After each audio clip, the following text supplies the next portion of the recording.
Ashraf, kwanza hongera sana. Nimekwambia Bakari amekufuata. Kukupongeza. Kwanza unaandika kitu gani kwenye Instagram yako mpaka kuambia vile? Unajua mimi always huwa naandika kutokana na kile ambacho nakiona. Nimekuwa nikiwafuatilia sana wachezaji namna ambavyo wanaperform, na hata kama wachezaji ambao wanacheza vibaya huwa nazungumza pia kwamba wamedrop. Mimi ni miongoni mwa watu pia ambao walishawahi kuzungumza kwenye mic kwamba captain amedrop. Kile kiwango ambacho kiliofanya Yanga atoe hela kumtoa pale Coastal Union sicho hichi hapa ambacho watu walikuwa wanamuimba. Lakini ngoja nikwambie kitu. Captain Mwamnyeto ni moja kati ya mabeki ambao wana open mindset. Wale wachezaji ambao wanakubali kwamba nimedrop na nahitaji kurudi kwenye ule ubora. Kwa hiyo alikuwa anajua ubora wake uko wapi. Alikuwa anafahamu Yanga anataka nini kutoka kwangu. Ni top defender ambaye jana ametukumbusha kwamba maji always huwa yasahau baridi. Hata ukiachemsha vipi kuna wakati atapoa na atarudi kwenye ile hali yake kawaida. Jana alikuwa na fantastic moment. Alikuwa anafanya kila kitu ambacho top defender mwenye hadhi ya kuwa na hoza anatakiwa kufanya. Alihakikisha Yanga inakuwa salama nyakati zote. Kuna moment ulikuwa unaona na Mungu anajaribu kupush, lakini juu alikuwa yuko vizuri. Alikuwa anahakikisha mipira yote ya juu anaruka nayo. Uzuri ana hicho kimo ambacho anaweza akaruka. Chini alikuwa anahakikisha anafanya clearance. Akipata mpira nini anatakiwa kufanya? Anaanza kutengeneza mashambulizi kutokea kwenye mguu wake. Kwa hiyo jana ni moja kati ya wachezaji ambao was fantastic player. Alipambana kweli. Na nikwambie kitu, anajua watu Yanga walikuwa wanahitaji huduma yake.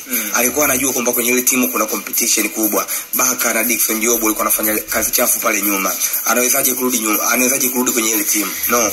Hahitaji kwenda kumwambia mwalimu kwamba mimi ninahodha, nahitaji kucheza kwenye ile timu. Nahitaji kuperform kwenye uwanja wa mechi. Watu walikuwa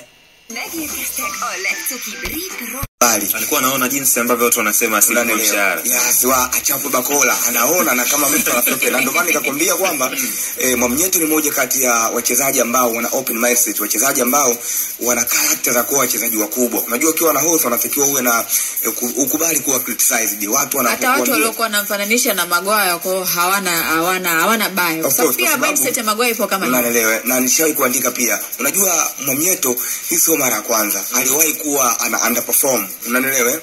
Akarudi kwenye ule ubora wake ambao watu walikuwa wanatamani kumuona. Jana alichokifanya ni fantastic kweli. Yaani kama mwalimu unarudi sema okay, huyu ndo defender ambaye alipewa unahodha. Yanga hakufanya bahati mbaya kumtoa Coastal Union. Lakini tunaelewa kwenye football kuna ups and down. Kitu ambacho alikuwa anapitia mchezaji yote anaweza kupitia. Baka hivi karibuni alikuwa ana underperform. This time anajaribu kurudi kwenye ubora.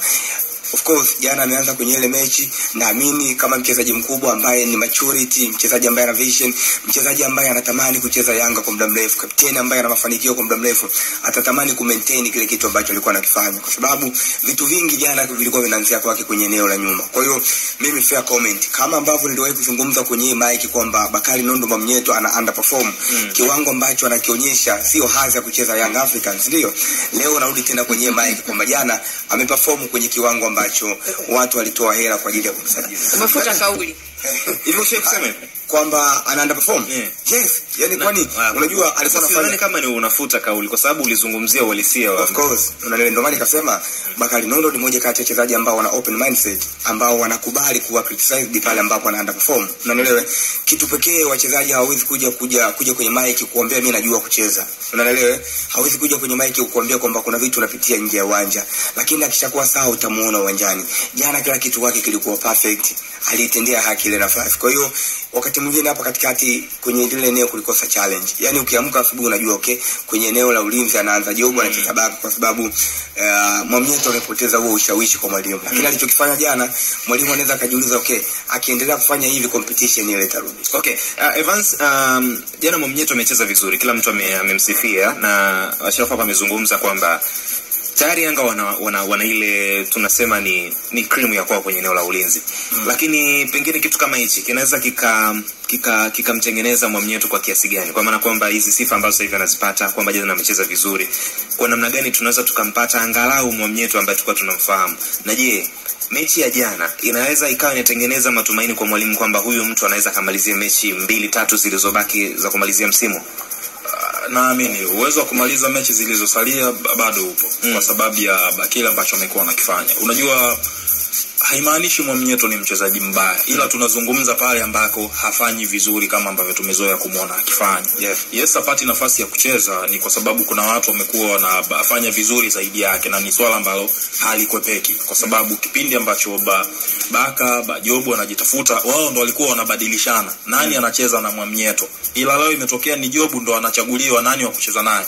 Utacheza na Ndambwile, utacheza na Baka, utacheza na Mwamnyeto. Kwa hiyo naamini ni yeye tu kupandisha soksi zake kwenye hicho ambacho kimetokea jana kiwe na muendelezo, kwa sababu hii sio mara ya kwanza anacheza vizuri mechi moja, mechi zinazofuata anacheza kawaida, sio mara ya kwanza. Kwa hiyo naamini inaweza ikawa ni sema ambayo amemshawishi mwalimu kwamba kuna kitu ninacho na hitaji tu kuaminiwa kwenye games ambazo nilikuwa sipati hiyo nafasi.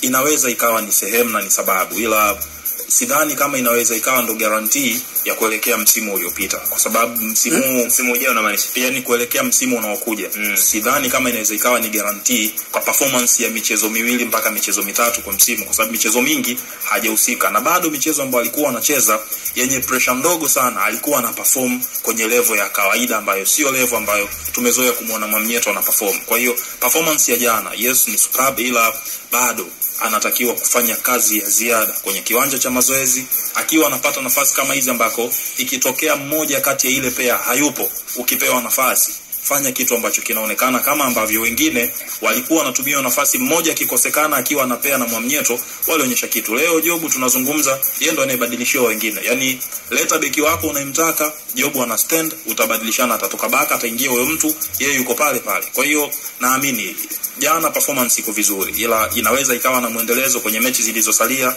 Ikitokea mechi ya dabi inachezwa, sina imani kama anaanza. Okay, tukiangalia kwenye mchezo wa jana namna ambavyo ulianza mpaka kufika ile dakika 27 na Mungu alikuwa anacheza vizuri. Kuna namna walikuwa wamewadhibiti Yanga. Lakini kabla ya kufungwa hilo goli na baada ya kuja kufungwa hilo goli, na Mungu alikuwa amekengeuka wapi mpaka mambo yakaanza kwenda tofauti Jemedari? Na kabla Jemedari hajajibu hapo, mimi nilikuwa naangalia mechi na Nash. Nikasema Yanga wana tabia kuchelewa kufunga magoli, ila wakianza kufunga magoli mechi inaweza kumalizika na zaidi ya goli 3. Karibu sana Jemedari. Jana nafikiri wao mechi wameona. Watazungumzia mechi sasa. Sawa. Nashukuru sana kwa kuwa muwazi. Yes, kwa sababu bado sio ukasa Mwamnyeto unazungumzia kitu gani kama hujaona mechi? Jemedari ni muungwana bwana. No. Au unazungumzia kile ambacho kimetokea jana kwa link na matukio yaliyopita? Mimi sitaki kuzungumzia performance yake ya mechi ya jana, kwa sababu sikuiona pia. Sawa. Mimi nazungumzia yale ambayo yamejadiliwa na wengine kulingana na maswali yenu pia. Sawa. Kwa sababu Mwamnyeto, kwa mfano mchukulie Bakari. Mimi namjua Mwamnyeto akiwa anacheza Coast daraja la kwanza. Daraja la kwanza. Na nilienda kwenye mechi moja ya Coast kwenda kuisimamia. By then nilikuwa TFF. Walikuwa wanacheza pale chuo cha Police Mosh CCP. Wamecheza pale mechi, nimeona na nilitoka na suggestion ya kwamba yule beki anaweza kucheza national team. Kama ambavyo niliwahi kwenda kuangalia Lance na timu ya Msoma ile sio inaitwaje sasa. Maana majina timu zinabadilisha sana. Alliance. Kuna timu ya Msoma ile. Saizi inaitwaje Msoma? Timu ya Msoma daraja kwanza. Big man. Msoma. Okay. Msoma. Timu ya Msoma. Msoma mna timu mara biashara. Sasa ishafika daraja misimu mingapi sasa? Na imeshafika daraja kwanza biashara. Biashara United. Imeshuka tena. Sasa hivi. Ndio imeshuka, sasa hivi imeisha. Lakini sasa hivi siko daraja ya kwanza. Wakati huo inacheza daraja ya kwanza haijapanda biashara na Alliance. Okay. Kwa mchezaji na ina linatoka. Na hii inatoka na suggestion yake kwa bwana huyu anaweza kucheza national team. So hapo ndo time nimeona Mwamnyeto. Akacheza Mwamnyeto ligi kuu, alafu Simba na Yanga zikaingia kwenye mzozo wa kugombania kumsajili.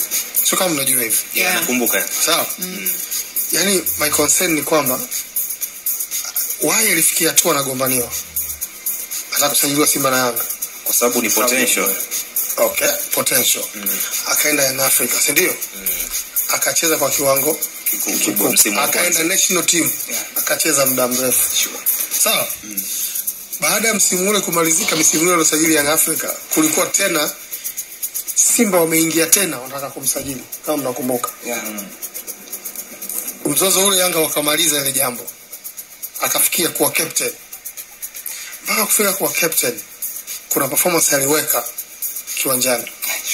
Sawa, kiwanjani na national team. Yes, akawa anafanya makosa, yapo makosa kibinadamu kwenye mpira. Yakawa yanatokea. Baadaye yale makosa kama tulikuwa wakati tunampenda yalikuwa ni makosa ambayo yanavumilika. Sio ukipendwa. Ukikosea kuna mtu anajaribu anarekebisha yeye kwa mdomo. Unajua pale atakufanya hivi na anakudefend. Sasa ukishaanza kuwa sio chaguo, makosa yako yanakuwa makubwa, mtu ana exaggerate. Huyu naye anakumbuka na makosa ya mechi za zamani yanawekwa pale. Kwa hiyo tayari kidogo watu wanakutoa. Plus tukaleta watu wetu wa nje. Nafasi akawa anaikosa, akabaki kwa captain ambaye acheze.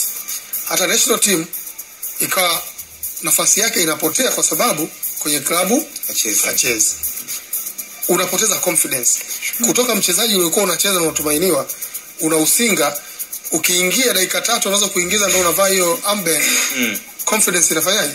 Inashuka. Lakini pia Jemedari, unakumbuka pia kuna matatizo yake binafsi ya kifamilia yalitokea. Yes, 2021. Tunakwenda kidogo, alifiwa na mke wake na mtoto. Yes. Twende kidogo. Tumezungumzia performance ya jana. Na pale alipokuwa anaingia alafu performance inakuwa. Leo Ashrafu hapa amefuta maneno. Lakini meza hii pia iliwahi kumtaja Mwamnyeto katika namna tofauti. Ya hovyo kabisa.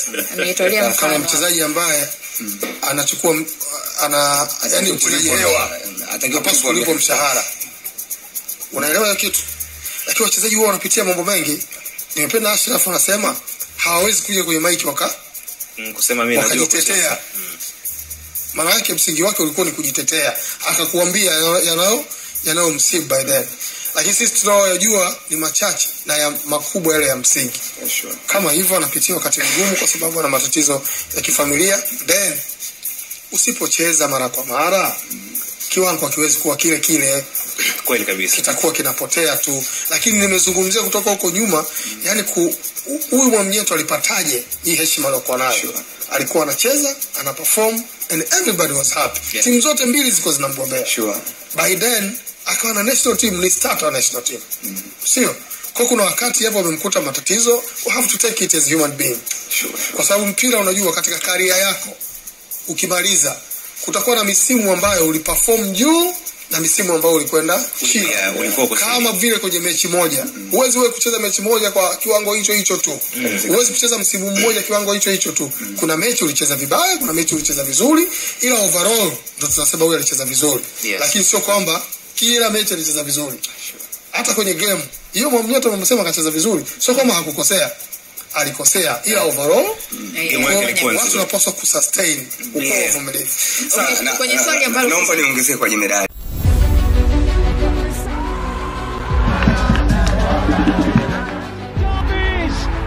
City are in front.